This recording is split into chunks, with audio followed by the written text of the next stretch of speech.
October is Domestic Violence Awareness Month, and we are focusing on people in marginalized communities. This week, we're going to be talking about people of color. Well, my name is Maggie Spire, and I am a 45-year-old mother of 3 boys, about to be a grandmother in just the next few days. My race would be considered white. My ethnicity would be considered Hispanic or Latina. I usually say Hispanic. Either one's correct, and I'm comfortable with both. My nationality would be American, Mexican American. My mother was born in Mexico, never became a citizen, up until she passed at 65, and all 4 of my grandparents were born in Mexico as well. And my favorite TV show, it's so hard. Growing up, I would say, like as a teenager, maybe like Roseanne. I used to watch Roseanne with my mom. And as an adult, I just don't really have a whole lot of time. Football is life for me from mid-August to mid-February. I am a football fan, and that's usually what I spend my evenings doing.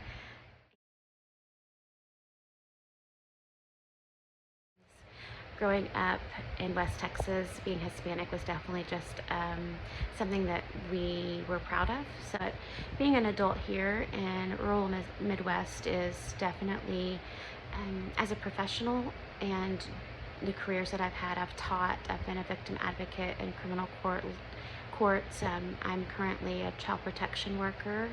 And so seeing other professionals in my fields as people of color is very, very rare.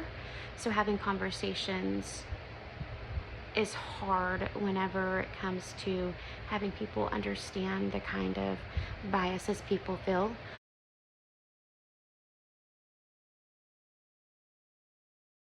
So just an example of raising boys in our small area, being Hispanic, they would date a little girl in middle school, and parents were fine with it. And then a couple of times, my oldest, the parents were fine with it until they realized his last name, which was very Hispanic.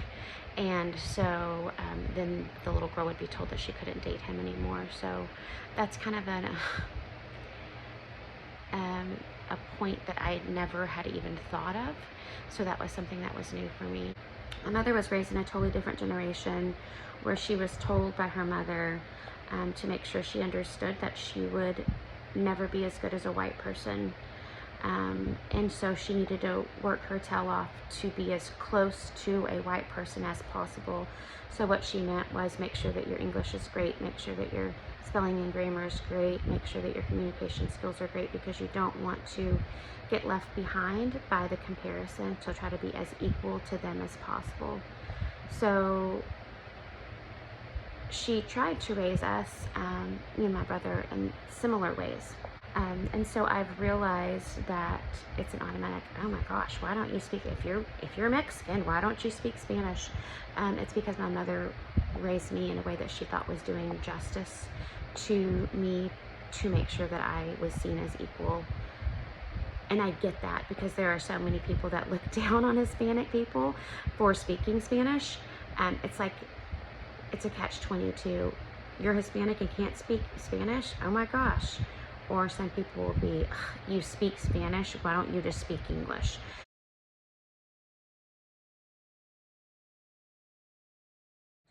I am a survivor of mental and emotional abuse that I dealt with in one particular relationship for about 5 solid years. I was young, and that did not help by any means.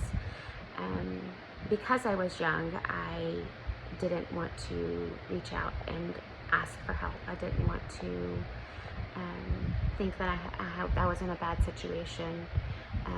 In that particular relationship, he used my race and ethnicity as a negative towards me, and he did that regularly. So that was definitely a focus for verbal and emotional and mental abuse from him.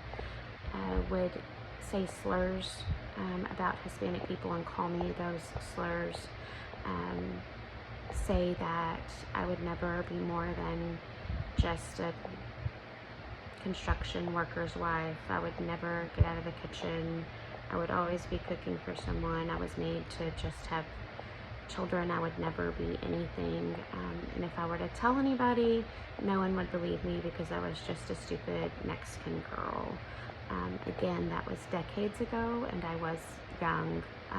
But I listened to that for 5 years and definitely played a part in my forever long thought of myself and my culture and my ethnicity and who I am as a person. And it did that negatively for a long, long time. And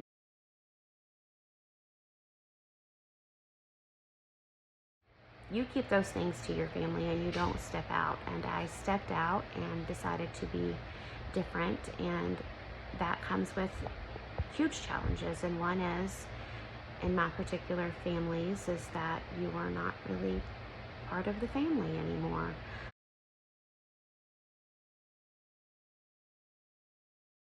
Domestic violence and sexual abuse and those type of negative things don't have to be generational, that you can step out and you can be different and you can take up for yourself.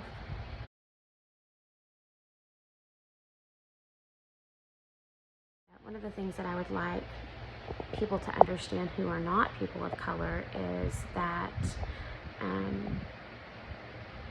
we have challenges just like you. And the truth is that most of us have our everyday regular wake up morning, go to bed at night challenges just like you do, but then we have the additional not understanding how we grew up, not understanding our culture, not understanding that we have this little gap between us that makes us different, and we want to figure out how to close that and not be looked upon. I don't want to be, how they are lumped together. I feel like I could be in that same group with women if a male were to say, how they are, speaking about women. I don't want to be, how they are grouped with, I was a single mom for a long time. I don't group people together, and especially don't group them in a negative way that makes you feel better about yourself. If you're not a person of color and you don't get something, figure out how to ask a person of color about their culture, or ask them about their ethnicity, background, anything, their traditions, because the more that we learn about each other, the better we'll all get along. And most of us really like sharing those things with everybody. I want to share my culture and traditions. It's just, you can take a piece of what we have and what we do and turn it into your own thing. And it's like that with all cultures.